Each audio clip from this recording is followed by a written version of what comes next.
اب اس سے اگلی جو یہ اس آیت کا مضمون ہے، یہ قرآن مجید کے نازک ترین مقامات میں سے ہے۔ نازک ادبگاہی زیر آسماں از عرش نازک تر، نفس گم کردمی آیت جنید و بایزیدی جا۔ حضور کا مقام و مرتبہ، حضور کی حیثیت، اللہ سے آپ کا قرب، اللہ کے آپ حبیب، اللہ کے محبوب، معصوم، پیدائشی طور پر معصوم، کسی خطا کا ظہور آپ سے وحی کے آغاز سے پہلے کی 40 سالہ زندگی میں بھی نہیں ہوا۔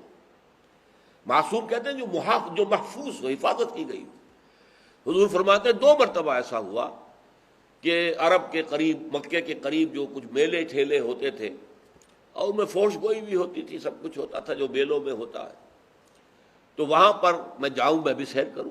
یہ بچپن کی بات ہے، جبکہ آپ بھیڑ بکریاں چرایا کرتے تھے قریش کی۔ تو آپ کہنے لگے، میں گیا راستے میں ایک درخت کے نیچے ذرا بیٹھ گیا، تھک گیا تھا کہ ذرا سستا لوں، نیند آ گئی۔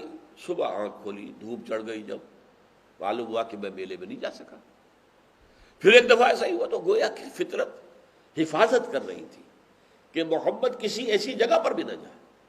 اب ایسی شخصیت کے لیے جو الفاظ یہاں استعمال ہو رہے ہیں، انا فتحنا لک فتحا مبینا لیغفر لک اللہ ما تقدم من ذنبک وما تاخر۔ اب لفظی ترجمہ پہلے کر رہا ہوں کلیجوں کو تھام کر، تاکہ بخش دے اللہ اے نبی آپ کے لیے جو بھی کچھ گناہ آپ کے پہلے گزر چکے اور جو کچھ کے بعد میں آئے۔ وَيُتِمَّ نِعْمَتَهُ عَلَيْكَ، اور اتمام فرما دے اپنی نعمت کا آپ پر۔ وَيَهْدِيَكَ صِرَاطًا مُسْتَقِيمًا، اور ہدایت دے دے آپ کو، راستہ دکھا دے سیدھے راستے کی۔ اللہ اکبر۔ آغاز وحی کے یہ 20 برس، تقریباً 20 برس ہونے کو آئے ہیں، اور ابھی کیا حضور کی ہدایت میں کوئی کمی تھی؟ معاذ اللہ ثم معاذ اللہ ثم معاذ اللہ، تاکہ اللہ ہدایت دے دے صراط مستقیم کی طرف۔ یہ ٹکڑا تو سمجھ میں آتا، یتم نعمتہ علیک، اللہ اتمام فرما دے اپنی نعمت کا آپ پر، یعنی فتح مکہ بھی ہو جائے گی، اس کے بعد پورے عرب پر بھی غلبہ ہو جائے گا، اس کے بعد جاء الحق وزهق الباطل کا نقشہ سامنے آ جائے گا، ورأیت الناس يدخلون فی دین اللہ افواجا کا نقشہ سامنے آ جائے گا۔ یہ بات تو سمجھ آتی ہے، لیکن گناہ حضور کے لیے ذنب، لیغفر لک اللہ ما تقدم من ذنبک وما تأخر۔ اب اس کی ایک توجیہ تو کی ہے جملہ، تقریباً جملہ مفسرین نے، کہ اصل میں یہ ہوتا ہے اپنے اپنے مرتبے کے اعتبار سے۔ ایک عام آدمی کے لیے جو بہت بڑی نیکی تصور ہو جائے گی، اس سے بڑے درجے کے آدمی کے لیے شاید وہ اس کا قصور شمار ہو کہ تمہارے درجے کے اعتبار سے یہ بات غلط ہوگی، اس کے لیے ٹھیک ہے۔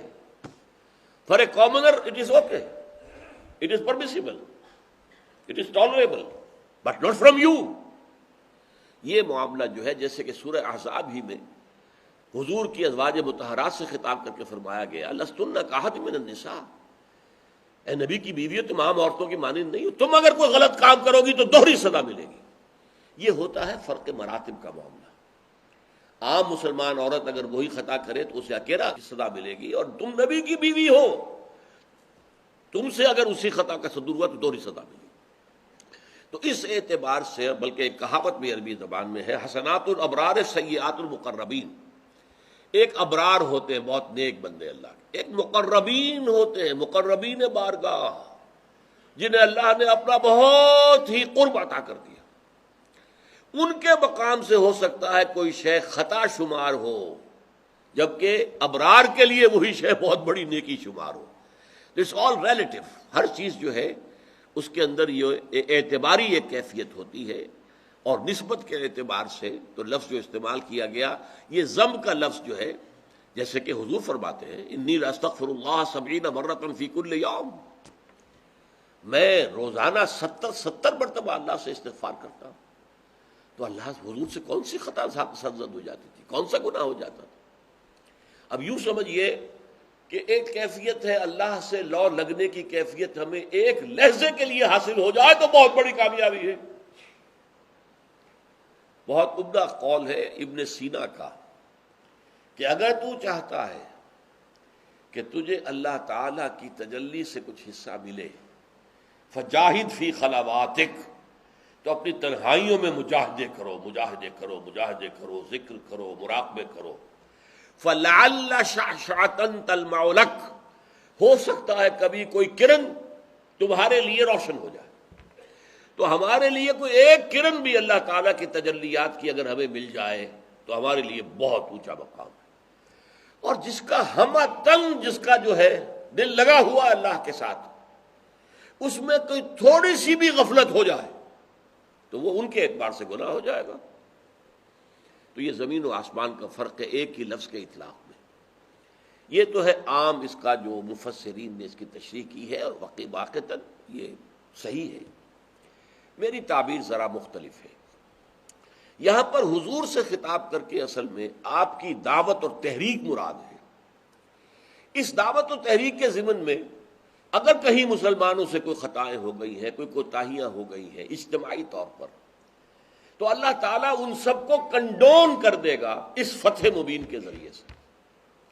اور اب اس کے بعد کیا ہوگا؟ سیدھا راستہ آخری فتح کی طرف کھل جائے گا. یہدیک اللہ صراطا مستقیما. اب آخری فتح مکہ اور پورے عرب کے اوپر غلبے کا راستہ بالکل کھل جائے گا.